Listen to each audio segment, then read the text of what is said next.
Hello friends, welcome to my YouTube channel Learner Hub. मैं आप लोगों को अपने इस वीडियो में प्रेपोजिशंस किस तरह से टाइम के साथ यूज़ होता है और कैसे वर्ब के साथ यूज़ होता है ये बताऊंगी। तो चलिए देखते हैं। सबसे पहले टाइम के साथ, तो सबसे पहले हम ये समझेंगे कि टाइम कितने प्रकार के होते हैं। इसमें टाइम हमारे दो तरह के होते हैं। एक फिक्स टाइम मतलब पॉइंट टाइम होता है और एक एक्सटेंडेड टाइम होता है। ठीक है, इसको फिक्स टाइम भी कहा जाता है क्योंकि ये जो टाइम होता है ये बिल्कुल फिक्स होता है। और जो ये प्रिटेंडेड टाइम होता है, एक्सटेंडेड टाइम होता है सॉरी, वो प्रोलॉन्ग किया जा सकता है। ठीक है, तो चलिए देखते हैं। सबसे पहले हमारा जो पॉइंट टाइम है, मैं यहाँ पे लिख देती हूँ। ये जो पॉइंट टाइम है, पॉइंट टाइम में कौन कौन से प्रेपोजिशन यूज़ किया जाते हैं। सबसे पहले इन, ऑन और एट, ये तीन जो प्रेपोजिशन हैं ये पॉइंट टाइम के लिए यूज़ होते हैं।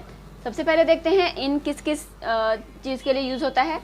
Part of the day, part of the day के लिए हमेशा इन यूज़ होगा, जैसे कि in morning, in evening, in afternoon. और मंथ के लिए किसी भी मंथ का नेम होगा तो वहाँ हमारा इन यूज़ होता है, इन जुलाई, इन अगस्त, इन सितंबर। और सीज़न के नेम के लिए भी इन यूज़ होता है, in rainy season, in summer, in winter. और ईयर्स के लिए भी इन यूज़ होता है, इन 1947, इन 2013। डिकेड्स के लिए भी इन ही यूज़ होता है और सेंचुरी के लिए भी इन ही यूज़ किया जाता है। नेक्स्ट है ऑन। ऑन कब कब यूज़ किए जाते हैं। डेज ऑफ वीक के लिए हमेशा ऑन यूज़ होता है, यानी जो भी वीक का कोई भी डे, अगर मंडे है तो on Monday, on Tuesday, on Wednesday. Dates के लिए एक निश्चित डेट हो तो उसके लिए हम ऑन यूज़ करते हैं, जैसे ऑन 14 अगस्त। पार्टिकुलर डेज हों तो भी वहाँ पे हमारा ऑन यूज़ होता है। जैसे अब ये डेज़ कौन से पार्टिकुलर डेज, जैसे कि किसी का बर्थडे है या कोई इवेंट है या कोई हॉलीडे है। ठीक है, तो पार्टिकुलर डेज जैसे कि क्रिसमस। ठीक है, तो क्रिसमस डे है, अगर क्रिसमस डे बोलेंगे तो ऑन यूज़ करेंगे। और अगर बर्थडे बोलेंगे, भाई मेरा बर्थडे का इवेंट है, तो ऑन माई बर्थडे बोलेंगे। ठीक है, उसके बाद एट किस किस चीज़ के साथ यूज़ होता है। एट नाइट के साथ हमेशा एट यूज़ होता है। कोई भी टाइम होता है एट 4 o'clock, 5 o'clock, उसके लिए हमेशा एट यूज़ होता है।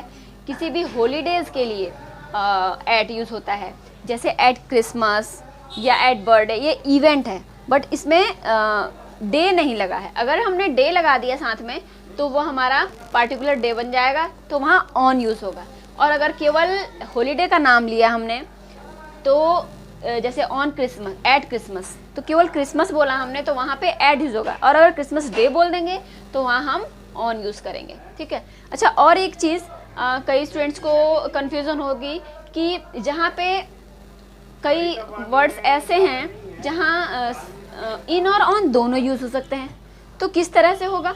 जैसे 6 अगस्त 1989, मान लीजिए ये एक टाइम दे रखा है। ठीक है, तो इसमें हमने डेट भी है, मंथ भी है और ईयर भी है।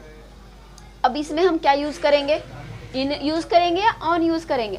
तो अगर सबसे पहले हम ये देख लेंगे कि अगर यहाँ पे डे दे रखा है, मंथ दे रखा है, तो डे और मंथ के साथ क्या आता है, इन आता है, तो हम इन यूज़ कर देंगे। और अगर डे और मंथ नहीं दे रखा, केवल ईयर दे रखा है, तो अगर डे और मंथ दे रखा है तो हम उनके साथ क्या करेंगे, ऑन यूज़ करेंगे। और अगर डे और मंथ नहीं दे रखा था तो केवल इन यूज़ किया जाएगा। ठीक है, उसके बाद देखते हैं जो हमारे एक्सटेंडेड टाइम है वो देखते हैं। एक्सटेंडेड टाइम में कौन कौन से टाइम आते हैं, जैसे कौन कौन से वर्ड हैं, during, since, for, from, by और विद इन। ठीक है, सबसे पहला देखते हैं ड्यूरिंग। ड्यूरिंग का क्या, ड्यूरिंग कब आता है, जब किसी भी समय कोई चीज़ शुरू हो रही है और कोई चीज़ ख़त्म हो रही है तो उसके बीच का जो टाइम होता है उसके लिए ड्यूरिंग, यानी हिंदी में अगर दौरान जहाँ वर्ड यूज़ होगा तो उसके लिए हम ड्यूरिंग यूज़ करते हैं। जैसे कि हमें निश्चित टाइम नहीं पता है कि सुबह गए थे या शाम को, ये नहीं पता कि सुबह के दौरान गए थे, ठीक क्लियर नहीं है, तो वहाँ पे दौरान के लिए ड्यूरिंग यूज होता है। जैसे एक सेंटेंस मैंने बनाया, देखिए, we have gone there during afternoon, हम वहाँ गए थे दोपहर के दौरान। हमें याद नहीं है कि कौन सा एग्जैक्टली टाइम था, तो हमने बोल दिया दोपहर के दौरान गए थे। तो यहाँ दौरान के लिए हमें ड्यूरिंग यूज़ किया जाता है। ठीक है, नेक्स्ट है सिंस। सिंस कब यूज़ होता है? जब भी कोई काम पुराने समय से चला आ रहा हो और अभी वो ख़त्म हो रहा हो और वो जो टाइम है, जो उसमें टाइम दे रखा वो एक निश्चित टाइम हो, तो उसके लिए हमारा सिंस यूज़ होता है। पुराने समय से चले आ रहे वर्क के लिए सिंस यूज़ होता है।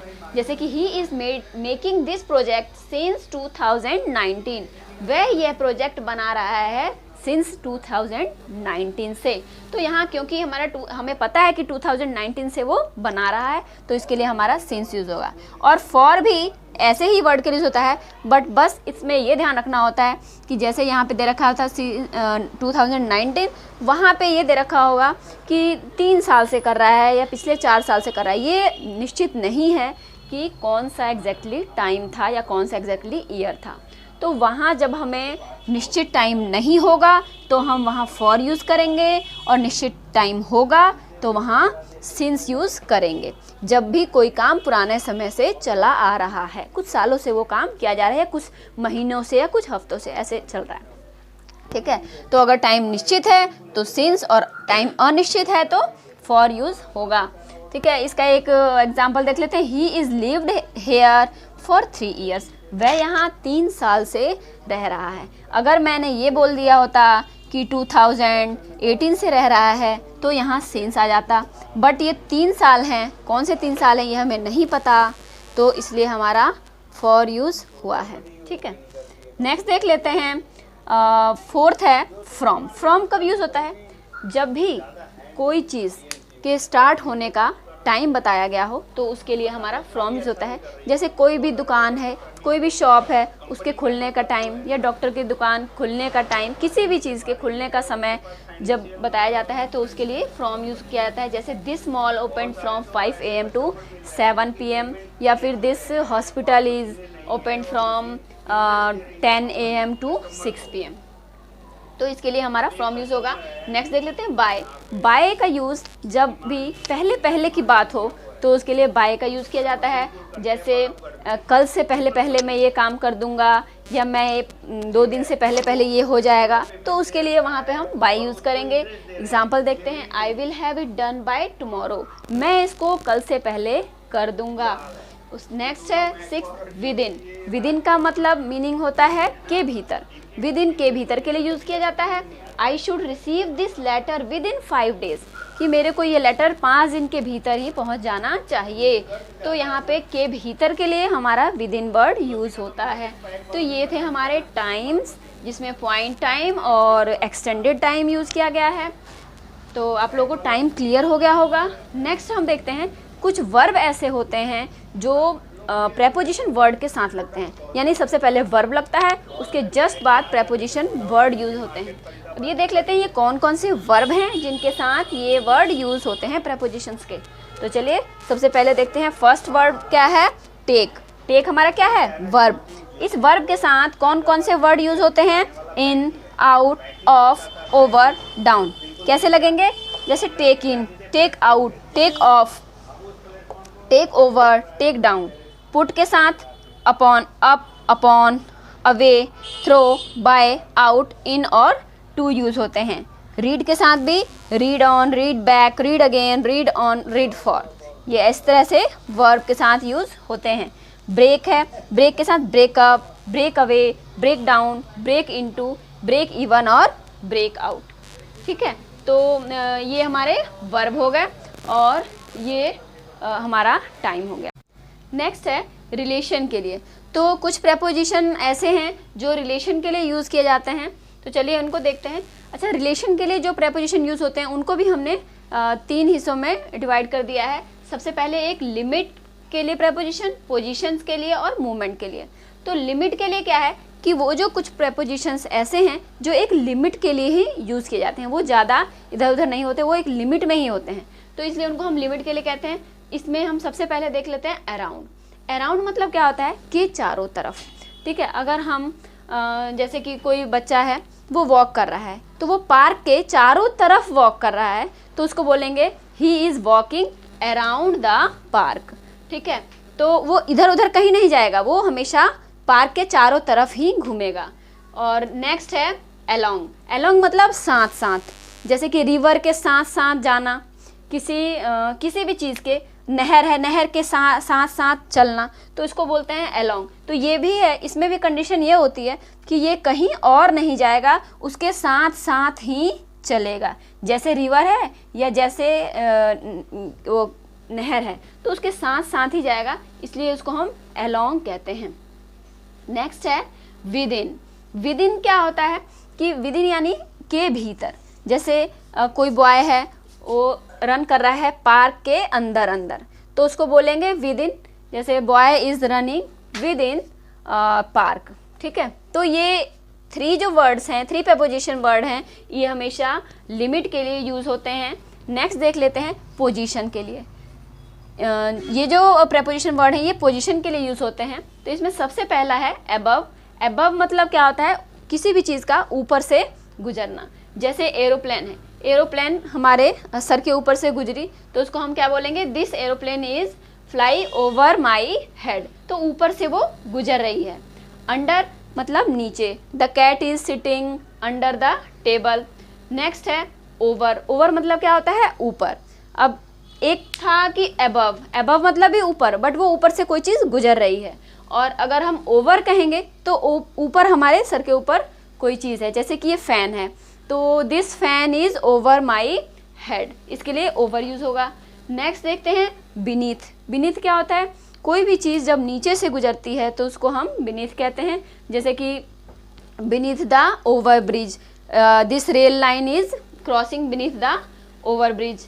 नेक्स्ट है ऑफ। ऑफ मतलब अपने से किसी भी चीज़ को दूर करना, जैसे I put of my head, मैंने अपने हेड को हटाया तो वो मेरे से दूर हो गया, तो इसके लिए ऑफ होता है। नेक्स्ट है नियर बाय, हमारे बिल्कुल पास किसी चीज़ का होना, उसके लिए नियर बाय यूज़ किया जाता है। इन फ्रंट ऑफ, अगर हमारे सामने कोई चीज़ है तो उसके लिए हम इन फ्रंट ऑफ यूज़ करते हैं। बिटवीन यानी 2 के बीच में कोई चीज़ है तो उसके लिए हम बिटवीन यूज़ करते हैं, जैसे Sita is sitting between Gita and Rani, जो भी है। नेक्स्ट है बिसाइड, यानी हमारे साइड में अगर कोई बैठा है या साइड में कोई चीज़ है तो उसको हम बिसाइड यूज़ करते हैं वहाँ पे।